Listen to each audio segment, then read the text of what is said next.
Good afternoon दोस्तों। कल हमने पढ़ा संख्याओं के बारे में। आज हम पढ़ेंगे संख्याओं को पढ़ना, किसी भी संख्या को किस तरीके से पढ़ेंगे। ठीक है बेटा, चलिए देखिए बेटा, सिंपल सा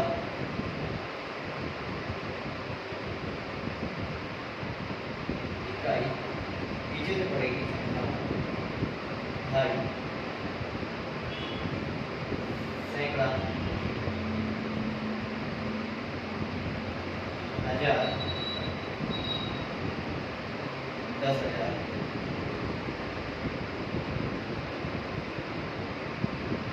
लाख,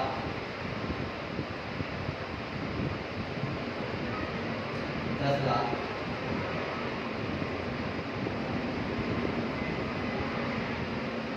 आगे तक चलता है ऐसे।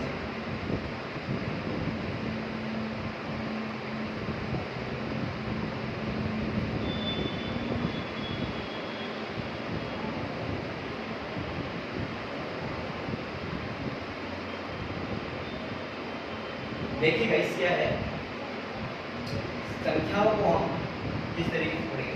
पीछे से संख्याओं के अंक देखकर पहचानेंगे कि ये संख्या कितनी है।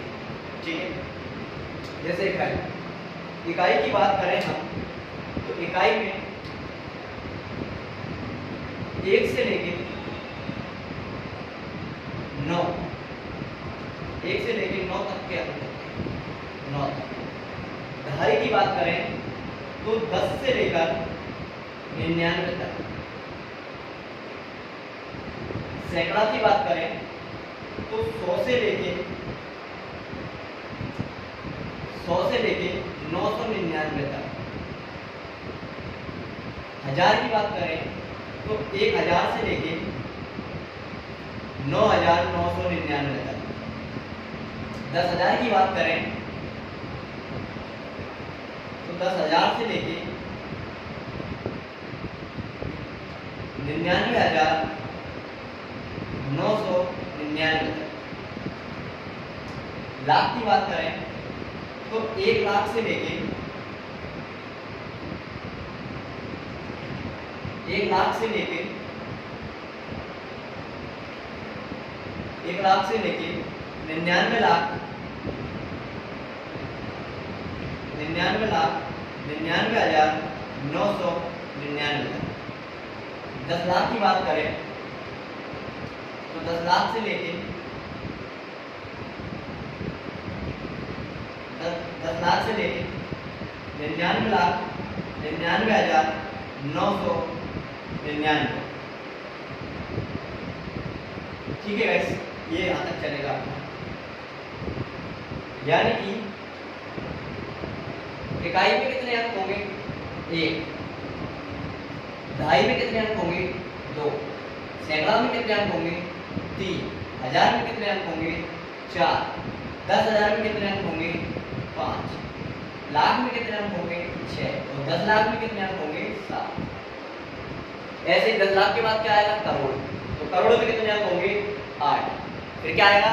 10 करोड़। कितने अंक होंगे? 9। इस तरीके से हम संख्याओं को पहचानेंगे। ठीक है, हम क्या करेंगे, सिर्फ और सिर्फ डिजिट देखेंगे। हमने देखा कोई संख्या लिखी है 6994, ये देखिए हमने देखा 5 अंक क्या है, 5 अंक। तो 5 अंक कहाँ पर चलता है? 5 अंक चलता है 10,000 तक। कहाँ तक चलता है? 10,000 तक। तो 10,000 से लेके कहाँ तक की बात होती है? 99,999 है ना। तो डायरेक्टली पढ़ेंगे बेटा इसको 69,994। 69,994 समझ में आया। इस तरीके से हम संख्याओं को पढ़ेंगे। क्या देखकर? डिजिट को देखकर। ठीक है, कैसे पढ़ेंगे डिजिट। ठीक है, इंग्लिश में हम देख सकते हैं 1, 10, 100, 1000, 10,000, लाख और 10 लाख। ठीक है, इस तरीके से हम संख्याओं को पढ़ सकते हैं। ठीक है बेटा, इतना समझ में आया आपको? अब देखिए, अब संख्याओं में आपने पढ़ा होगा प्लेस वैल्यू और एक होती है फेस वैल्यू। क्या होती है? यानी कि प्लेस वैल्यू यानी स्थानीय मान,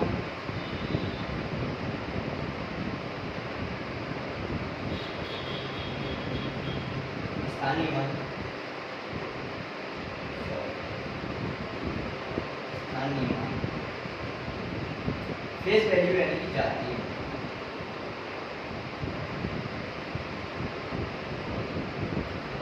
अब प्लेस वैल्यू और फेस वैल्यू क्या होती है, ठीक है।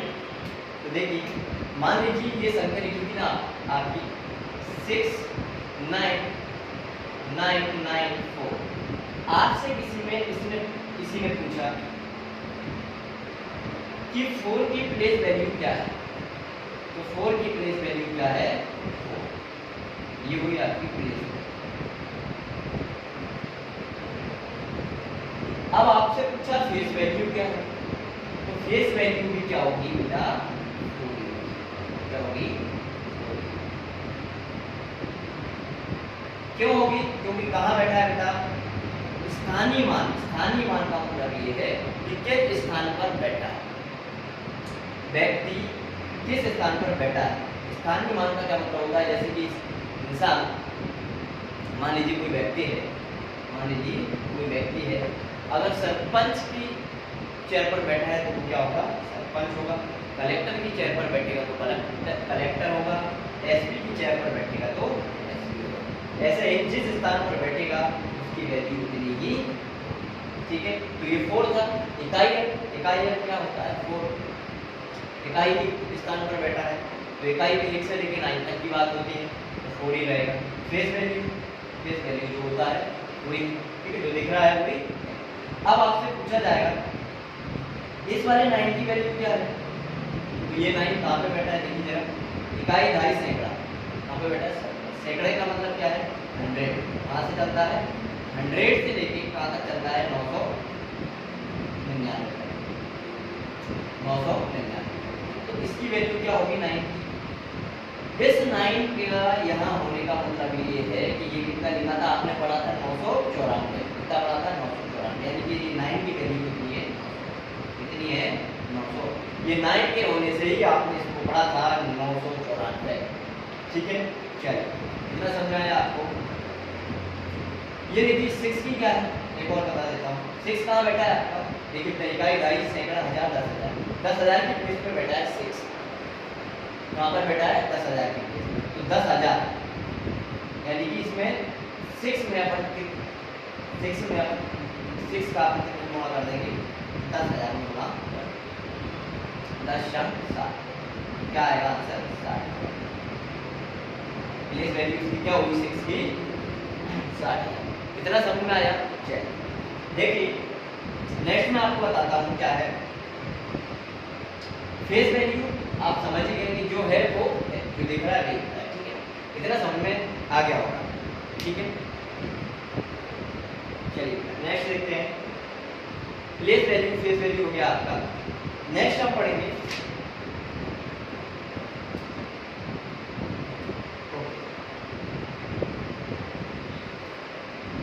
हम पढ़ने वाले हैं पूर्ववर्ती और परवर्ती। क्या पढ़ेंगे बेटा, पूर्ववर्ती और परवर्ती, ठीक है। इसको साफ कर देते हैं।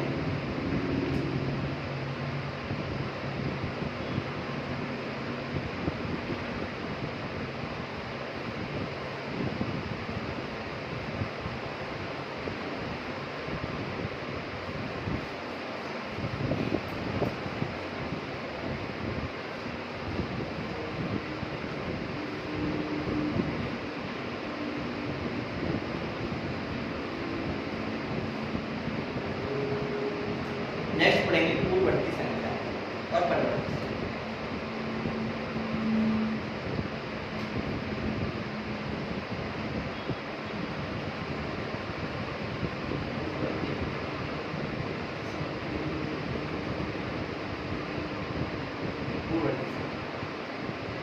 पूर्ववर्ती संख्या देखिए क्या होती है, ठीक है। पूर्ववर्ती संख्या का मतलब होता है प्रेडिसेसर। प्रेडिसेसर क्या होता है देखिए, इंग्लिश में पूर्ववर्ती संख्या को बोलते हैं प्रेडिसेसर। जैसे कि आपसे बोला कि 99 की पूर्ववर्ती संख्या निकालें, क्या बोला 99 की पूर्ववर्ती संख्या निकालें, तो आप क्या करोगे पूर्ववर्ती संख्या निकालने के लिए 99 - यानी जस्ट एक इससे एक पहले की संख्या, तो क्या आएगा आपका 98। ये हुआ आपका पूर्ववर्ती। एक और एग्जांपल देख लेते हैं। आपसे पूछा 999 की पूर्ववर्ती संख्या निकालिए। सिंपल सा आप एक माइनस करो, तो आपका क्या आएगा 998। ठीक है, चलिए समझ में आया, पूर्ववर्ती हो गया। नेक्स्ट है आपका परवर्ती, क्या है, इसको बोलते हैं सक्सेसर, परवर्ती संख्या। इसको क्या बोलते हैं, परवर्ती संख्या को सक्सेसर, इसको प्रेडिसेसर बोलते हैं और इसको बोलते हैं सक्सेसर। ठीक है, आपसे बोला कि 99 का सक्सेसर निकालना, यानी परवर्ती संख्या निकालना। तो जस्ट 99 में एक जोड़ देंगे, जस्ट 99 में एक बात कर सकते हैं, क्या हो जाएगी 100। ऐसे ही 99 का होगा प्लस 1 एक जोड़ देंगे, कितना आ जाएगा 1000। आई होप इतना आपको समझ में आ गया होगा। चलिए नेक्स्ट चलिए, इसमें आगे क्या पढ़ेंगे हम।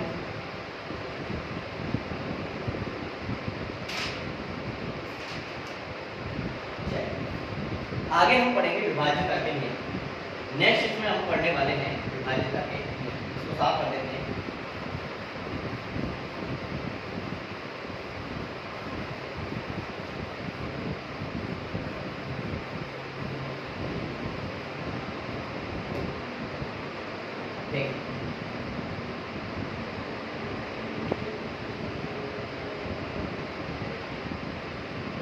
विभाजित करके नियम, डिविजिबिलिटी के रूप, विभाजित करके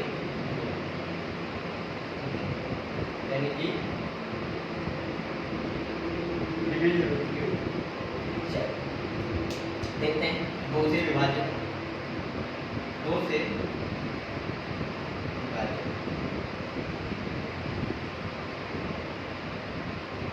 कोई संख्या 2 से विभाजित कब होगी, यानी कि किसी संख्या में 2 से भाग कब जाएगा। देखिए जरा, इकाई अंक कोई सम संख्या है, क्या है, इकाई अंक कोई सम संख्या है। आपको बताया था सम संख्या क्या होती है, 2 2 4 6 8, है ना। इकाई अंक, या आप ऐसा बोल सकते हो कि उसमें 2 से भाग जा सकता हो। इकाई अंक, इकाई अंक क्या हो, ये सम संख्या, ठीक है। या जो इकाई अंक है वो 2 के बारे में आना, इकाई अंक 0 0 भी हो सकता है, 0 2 4 6 8 ये होना चाहिए, 10 12, ठीक है। ऐसे 3 से विभाजन,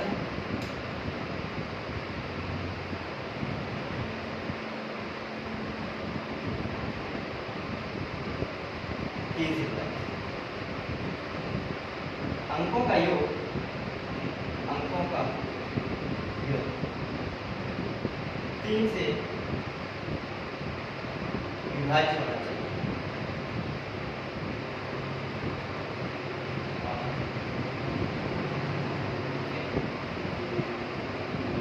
4 से विभाजन,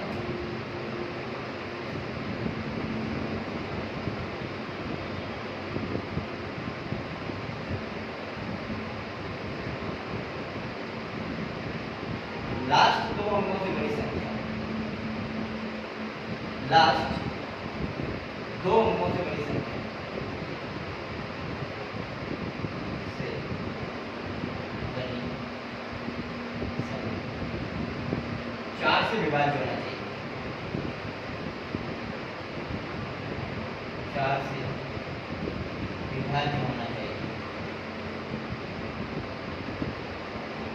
होना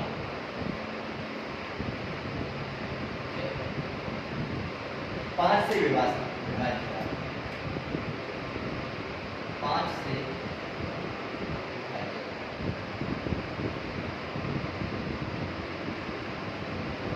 आखिरी अंक यानी कि लास्ट अंक 0 या 5 होना चाहिए।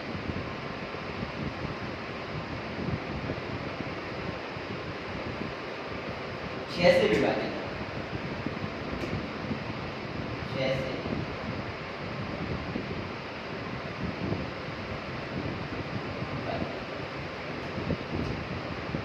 देखिए बेटा 6 को कैसे लिख सकते हैं हम, 6 के गुणनखंड करें, 6 को तोड़ें तो हम कैसे तोड़ेंगे, 2 गुणा 3, ठीक है, 2 3 8 6। यदि कोई अंक 2 से और 3 से कट जाएगा तो वो 6 से भी कट जाएगा। यदि कोई अंक 2 और 3 से विभाज्य है तो वो 6 से भी विभाज्य हो। यदि अंक 2 और 3 से विभाज्य है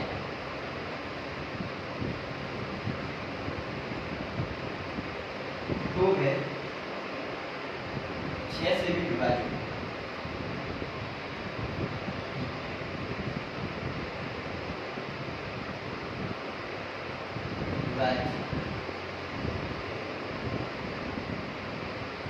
नेक्स्ट है 7 से विभाज्य, 7 से विभाज्य, 7 से विभाज्य। इकाई अंक का दोगुना करके क्या करेंगे, संख्या के इकाई अंक का दोगुना करके संख्या के इकाई अंक को दोगुना करें, दोगुना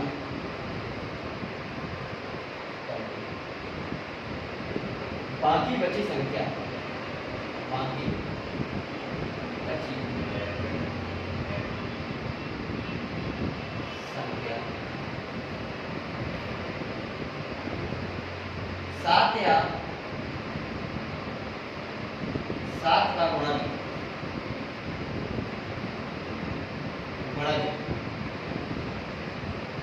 तो वह संख्या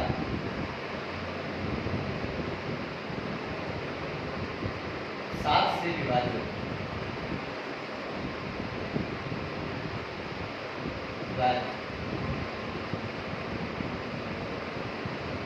ठीक है बेटा।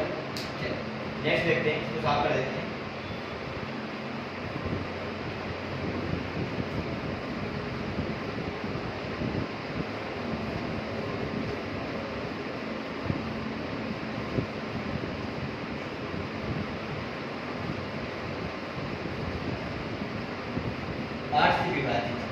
नेक्स्ट है आपकी 8 से विभाजित, 8 से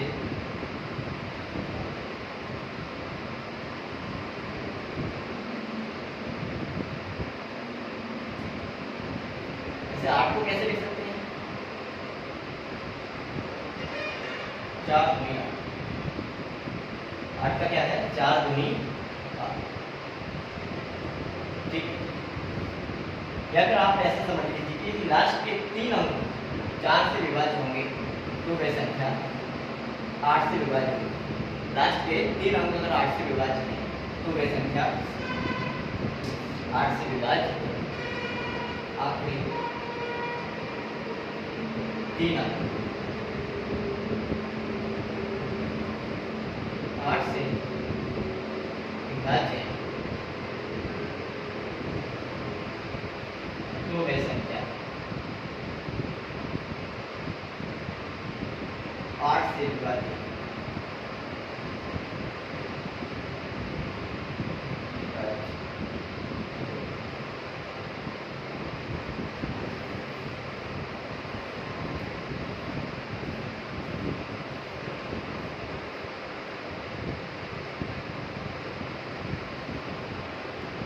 नेक्स्ट है 9 से विभाजित,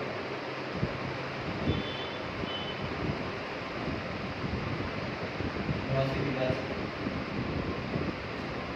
अंकों का योग 9 से विभाजित होना चाहिए। अंकों का योग 9 से विभाजित होना चाहिए।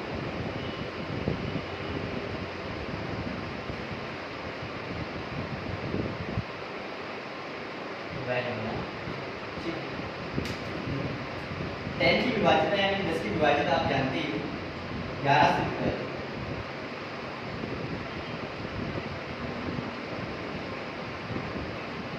सम स्थानों का योग और विषम स्थानों के अंतर का योग, डिफरेंस देखिए,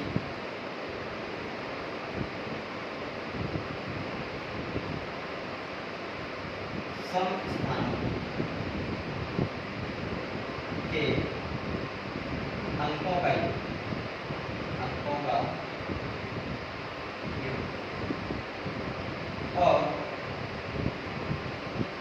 विषम स्थान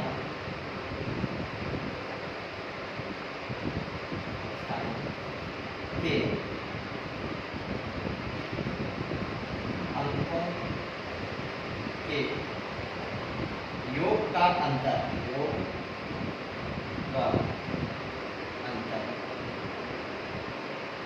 0 या 11 से विभाज्य होना चाहिए, 11 से विभाज्य होना चाहिए।